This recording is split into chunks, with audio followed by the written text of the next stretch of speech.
for coming.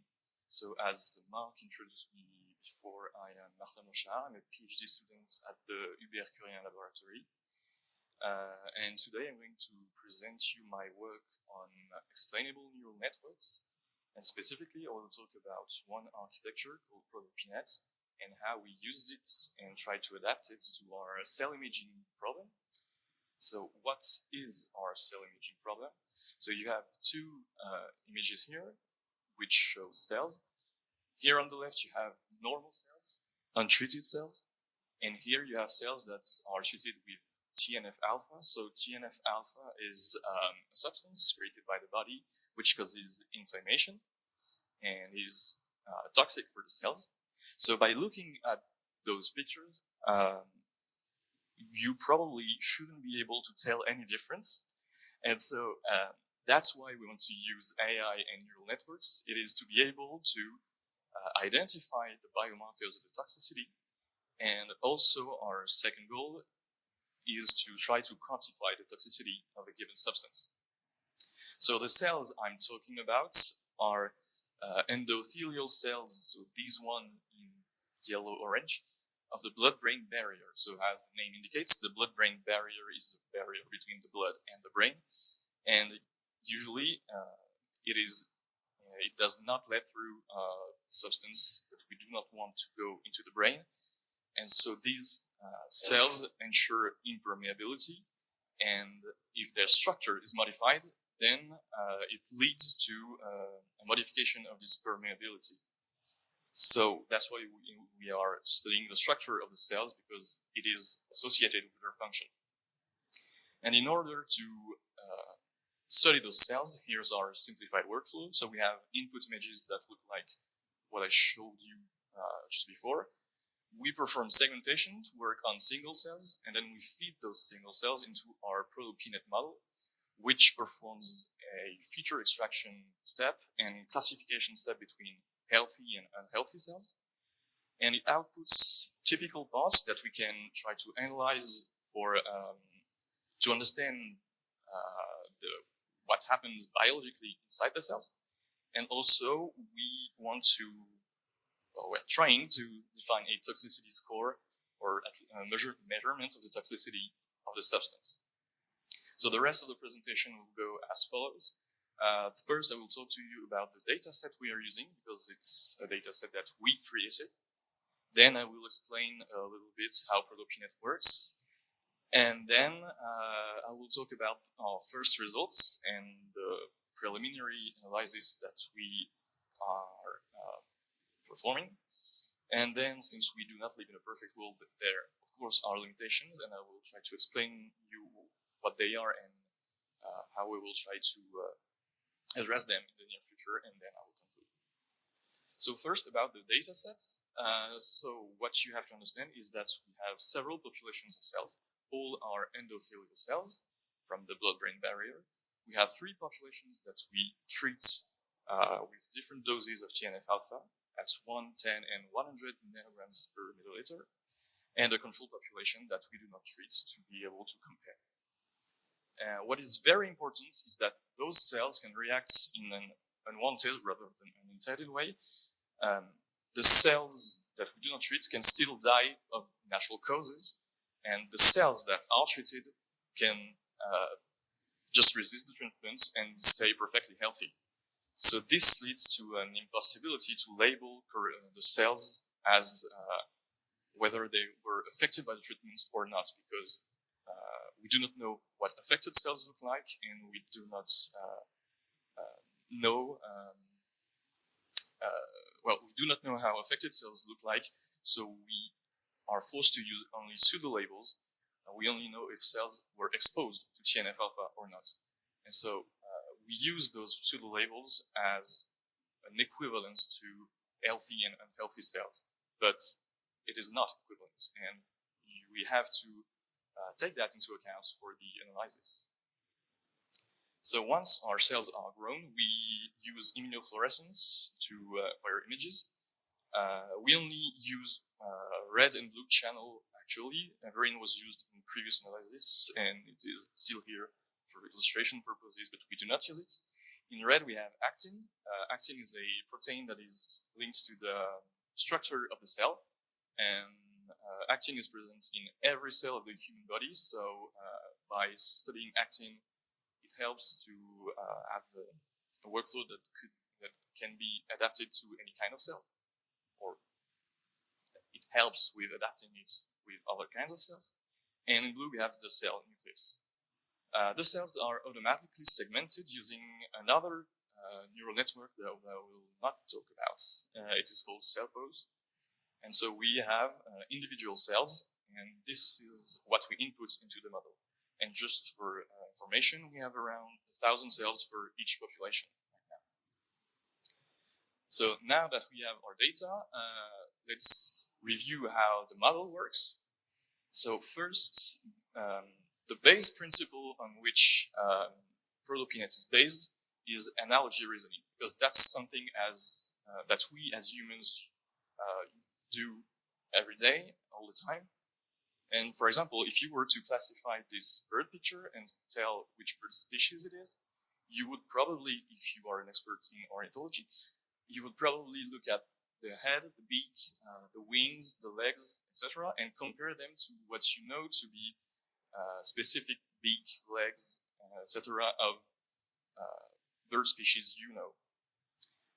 ProtoPNet works in a similar way. Given an input image, it identifies several parts of the image where it thinks that they look like prototypical parts of one of the classes of the problem. And it makes its prediction based on a similarity measure between those input parts and the prototypical parts. And what I want to stress out is that the typical parts are entirely learned, and this is what has motivated our choice for ProtoPNet, because we did not have any prior knowledge of what typical parts of affected cells would look like. So since it is learned, it is very convenient for us. For more technical details, here is what the architecture of ProtoPNet looks like. We have first convolutional backbone at the entry that performs feature extraction. Typically, we use pre-trained backbones such as DenseNet or ResNet that are very common. Then we have a prototype layer here, and its role is to compute the similarity between the features that were extracted by the convolutional parts and the parts that it has stored in memory. And then we have a fully connected layer that performs the classification by using the similarity score and weights linking every prototype to all the classes of the problem. So here you have several classes, a lot of them, but in our problem it's only binary between healthy and unhealthy cells. So I hope I was kind of clear about the global way ProtoPNet works. And now I will talk about our results. And first I will talk about the classification. So as I said, the classification is only binary. We only have non-treated and treated cells. And we only compare cells treated, the specific dose with non-treated cells. We do not compare different doses between them. So first, if we look at the results with the highest dose, so for the classification, we achieve an accuracy of almost 85%, which is quite nice. But what is more interesting is those distributions. So they're not very easy to understand. So on the x-axis, you have the probability of being affected, that is output by the model. And on the y-axis, you have proportion of the population. So here is the population that is treated with TNF-alpha at 100 nanograms per milliliter, and here is the non-treated population. So the distributions read as follows. For the non-treated cells, around 40% of them are considered to be absolutely not affected. Whereas for TNF-alpha, around 45% of them are considered to be 100% sure to be affected. So the more these distributions are polarized, the more confident the model is. And using this confidence of the model can help us to understand how toxic the drug is. Because if we go to a smaller dose, for example, 10 nanograms per milliliter, you can see that the same distributions are far less polarized. The accuracy drops also. We are now only at 73.58%. But also it struggles to actually determine if treated cells are affected or not. This could be just because they look less affected, or it could also be just because they resisted the treatments. That's what I was talking about at the start. Maybe this peak here is due to cells that actually are healthy because they just resisted the treatment. And if we go at an even lower dose, it is now reverted. Like the model now is unsure of what healthy cells look like, but it is rather sure of what unhealthy cells look like. Just a little shift, but the total accuracy also still drops even lower. And if you paid attention, you can see that the high peak here of confidence of the model is lower and lower. Here it is around 15%, and before it was at 34%, and here it was even higher. So from this distribution, we are trying to derive the toxicity measurements I talked about before. We still do not have a true quantification of toxicity, but this gives a first view. So here is, this was our goal number one, to understand the toxicity of a drug. But we also have another goal, that is to identify what happens inside the cells. And so to do that, we use the prototypical parts the model has learned. And here's an example of one prototype. Well, it's two examples of the same prototype from two different cells. And so these are considered by the model to be typical of healthy cells or non-treated cells. And it's, well, I'm not sure it's very clear for you because those are small patches of images, so it's maybe very stretched here, but it depicts actin filaments, which is the normal form of actin inside the cells.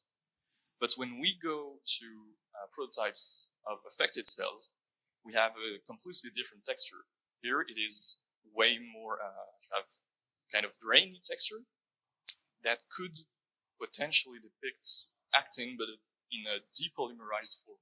And if the actin is depolymerized, it cannot ensure the structure of the cell.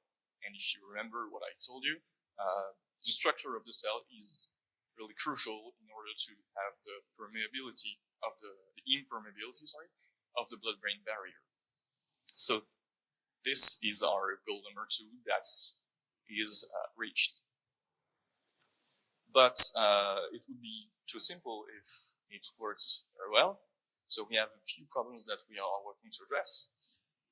First one is that our prototypes actually, currently are orientation sensitive. For example, for the actin filaments, sometimes the model creates 2 prototypes for the filaments, but for different orientations. But this carries no biological information. So we want to work on having orientation insensitive prototypes. The segmentation is also a very hard task to do because cells just can look messy. If you remember the images at the very beginning of the presentation, it was very hard to tell where cells start and end. And so we are trying to improve, or maybe what could be even better is to just get rid of segmentation in a new workflow. Also, in our data sets, one thing I did not tell you is that we have different focus slices. Like when we acquire our images, we focus at different parts inside the cell. And right now we're only using one slice, but in the near future we want to combine the information to have information on the whole width of the cell. And also, the backbones we use are pre-trained for natural image classification and have very large receptive fields. And this could be a problem in our case because our images are way more simple, and the prototypes that are extracted, if the receptive field is very large, may encapsulate information that is not actually in the patch. Well, maybe we should have a backbone that works on very local points to understand better what happens. So to conclude, what I can say is that with ProtoPNet, well, ProtoPNet is able to classify cells with reasonable accuracy. So that means there is a significant difference between the classes, and this difference can be linked to the treatment because it is the only factor that changes for the populations. We can also say that the accuracy rises with the doses of TNF-alpha. So this, from this, we can make the hypothesis that the effects of TNF-alpha rises in a similar way. And one thing I want to remind you is that in explainability problems, there is always a trade-off between accuracy and explainability. So right now, if we want to improve our accuracy and have better understanding of the toxicity, it could impact the explainability, and the other way around. If we work with smaller receptive fields, as I just told before, maybe it could impact, well, it will impact the accuracy, and maybe the model will struggle a little more to classify. So I don't know if I've been too long or too short, but it's the end of my presentation. I thank you for your attention.